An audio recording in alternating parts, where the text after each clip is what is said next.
So, would you like to know how successful precision cancer medicine can be for you or your loved one with cancer? Well, Corey's story is a perfect example. He came to us first in 2018, as I'm making this as 2023. At that time in 2018, he was told by his cancer treatment team that there were no more treatment options for him. He was very late stage 4, and it was time for him to get his affairs in order. He was a young fellow with young children and a lot to live for, and he wasn't prepared to accept this. So he and his wife called us. We performed our precision cancer medicine process, which starts with a thorough genetic assessment of what was really driving his cancer and a review of all science-based medical data pertaining to those mutations and cases like Corey's. And we found a couple of really excellent treatment options for him. This was again 2018, where we've been doing this in Canada and around the world for 10 years already prior to that. But still, in Canada, the concept of precision cancer medicine, the use of genetic testing, not just one or two genes, but all of the genes in your body to inform your cancer care and make sure that you're properly matched to the right treatment. It was just so new. Even at that time, the medical oncologist that was treating Corey in Alberta told him not to bother with genetic testing, that he was already on the best treatment, that there were no more options, that there was really just no point in him bothering to try anything else. Fortunately, he and his wife found us, a team of scientific researchers, MDs, and advocates. We were able to find Corey an excellent treatment option. Again, we're talking 2018, when there was a lot of skepticism on the part of many medical oncologists in Canada, specifically still. The US had picked up on this already quite a while earlier. Why I'm telling you this is because there was no other option for him. They decided to go ahead with this.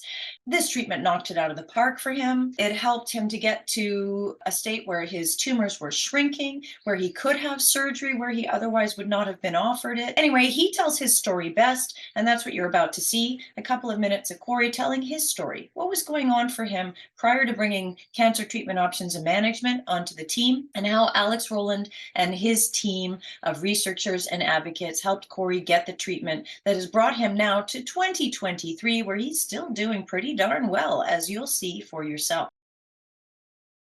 And our first speaker is Korey Hazelwood, an airline pilot from Calgary, diagnosed with lung neuroendocrine carcinoma. Oh, good morning. My name's Korey Hazelwood. I'm married. I have 3 children. Got 9-year-old twins, a boy and a girl, and a 13-year-old boy. I live in Airdrie, Alberta. Before being diagnosed, I was a 737 captain based in Calgary. For my cancer, I was originally diagnosed with stage 4 lung neuroendocrine carcinoma. Atypical bronchial carcinoid, well differentiated with liver metastases. My Ki-67 was 10% and no carcinoid syndrome.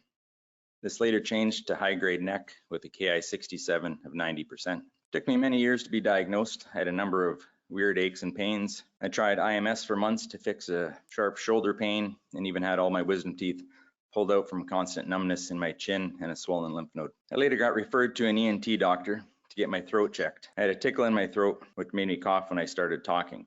Then I later got referred to an ENT. Said my throat looked fine, but ordered an X-ray. I got my results from my family doctor, but it was over the phone. I was down in the United States, and he said it looked like pneumonia, that I could get some meds when I came back, but I didn't think that it was pneumonia, so I never got those filled. 6 months goes by, and my cough is very annoying, and I started the referral process to see another ENT. Finally, after about 13 months, I got another X-ray done. And that doctor says, you still have the spot on your lung that you had last year. We need to look into this. I was like, oh, never heard of any spot on my lung before. The original report said that I had pneumonia and to redo the X-ray in 2 to 3 weeks. Wow, this was 13 months later, and I'm just hearing about this. So a lesson there is to make sure you always get a copy of a report and review that. So now I was scheduled for my first bronchoscopy. It was December 31st, 2015, making for a stressful time over Christmas. The pulmonologist decided to let me know as soon as I woke up that she was pretty sure that I have neuroendocrine cancer and I have between 1 and 10 years to live. So Happy New Year to me. Needless to say, I was no longer in the partying mood. There's a few things in life that you never forget, and I'm sure you can all agree that being told you have cancer is one of them. You do start to panic, And first, you want everything to happen right away. My wife and I were in a mad scramble to learn as much as we could, as fast as we could. I wanted to talk to as many doctors to get help, options, and make sure they all agree on treatments. All doctors agree on how to fix a broken bone, but I would find it's very hard to find two doctors to agree on how to treat me. After they found the lymph node in my right lung, they wanted to get a sample of it, so they scheduled another bronchoscopy. Even though they knew roughly where it was, they were unsuccessful. They were not able to find the tumor.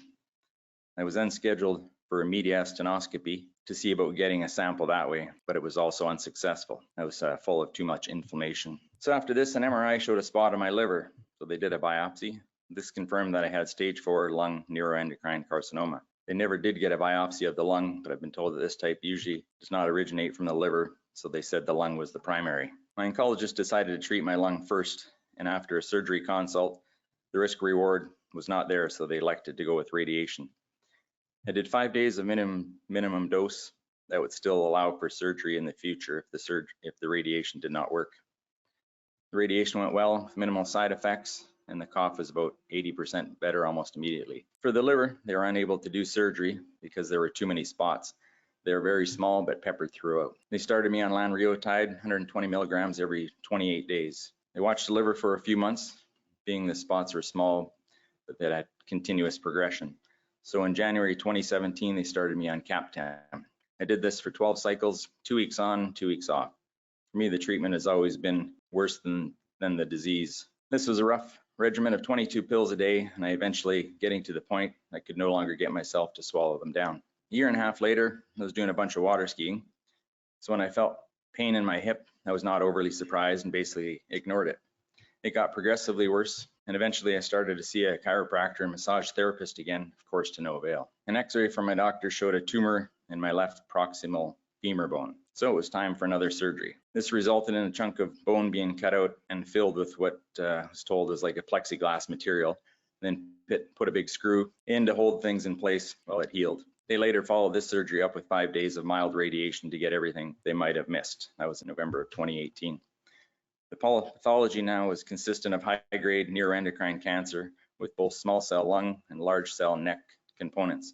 The Ki-67 was over 90%, plus large cell carcinoma.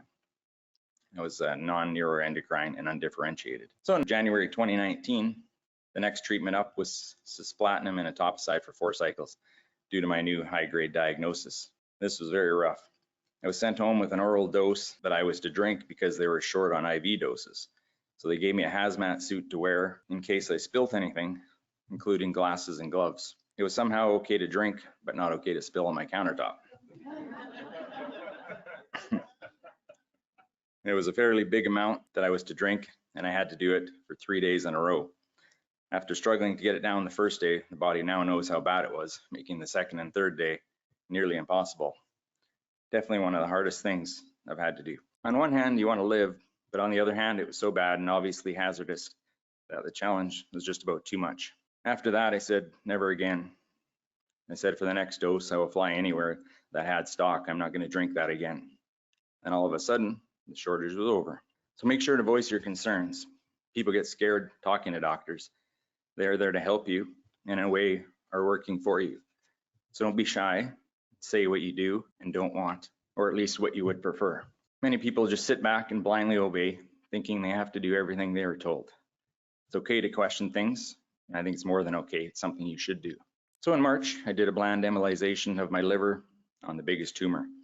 I feel the chemo and embolization did not work, but my way of measuring is different than an oncologist. They measure things in months, and I want to see it totally gone. My wife, who basically does all my research and networking, was talking to a lady that we met at a conference in Denver.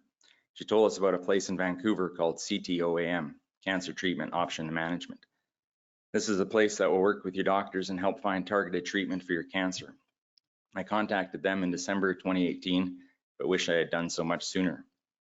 They were able to access my biopsy and medical records, and then I did a Foundation 1 test. When we got the results in January, I was told that I had won the genetic jackpot. I had about an 85% chance that immunotherapy would be successful on my liver. Most people with cancer have about 2 to 3 mutations. Well, I have 209. So it was explained to me that by having more mutations, it actually gives me more treatment options, but it also makes me more susceptible to get all sorts of different cancers. So this is not the jackpot I was hoping to win. I just started chemo and didn't want to stop mid-treatment because you only have so many tools in the toolbox. So I decided to wait for the immuno and see how the chemo worked out first. Now, come September 2019, things in my liver were still growing. I had now talked to 7 doctors and asked if I should take this immunotherapy. 6 of the 7 doctors said no, that this would not work.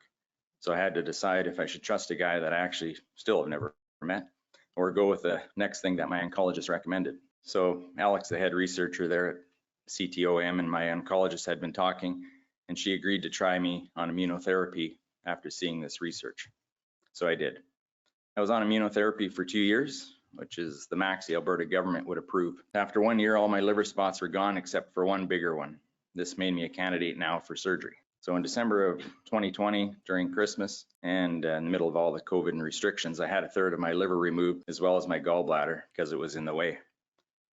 For the next 2 years, I had no evidence of disease. I continuous scans every 3 to 4 months to monitor, and it was going great until this past December.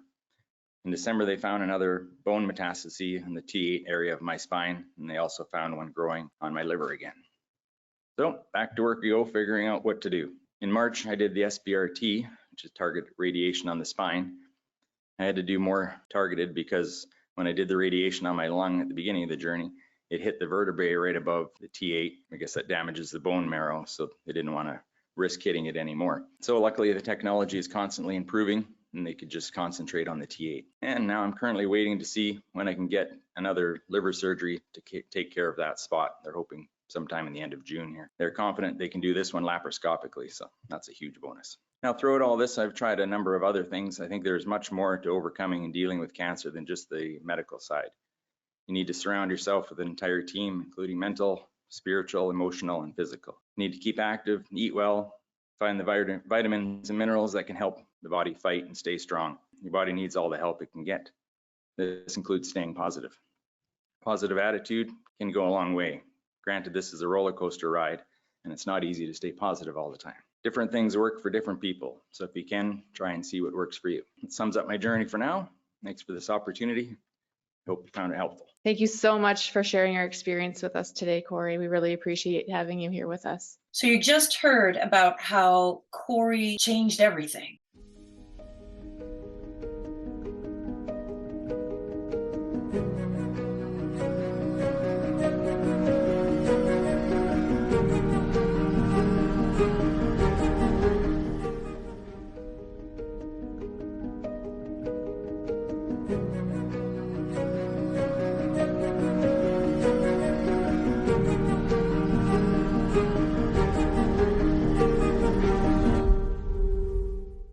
So if you just watched Cory's story and his follow-up video, and you're saying, but I don't have neuroendocrine cancer, that doesn't matter. Precision cancer medicine doesn't really care what the name of your cancer is, breast, prostate, colon, lung, liver, brain, whatever it is. What it actually cares about are the genes and molecular features of your cancer. What has caused this cancer and what is driving it? And precision cancer medicine can absolutely identify that for you because we have tests that look at every gene in your body to find out if it's involved in your cancer and to what extent, and then we can match you to the perfect treatment for you. If that sounds of interest to you, just click the link below and sign up for a consultation with our team, or feel free to reach out and contact us through our website, www.CTOAM.com, or visit our Facebook page. Everything's linked below. We will do everything we can to find the absolute best treatment for you, and we are experts 98% of the time. Not only do we find an excellent treatment option for you, but we get it into the hands and get a prescription from your current medical oncologist, even when, like Cory, they've told you to get your affairs in order, that there are no other options, or not to bother with anything else because they're already giving you the best care. 98% of the time, medical oncologists will change their prescription for you based on the data we provide. The other 2% of the time, we get you a new doctor, because our data is based on your genetics and the most current peer-reviewed, science-based medical information and FDA-approved therapies, which are the world gold standard. We'll do everything we can to get you what you need, just like we did for Cory.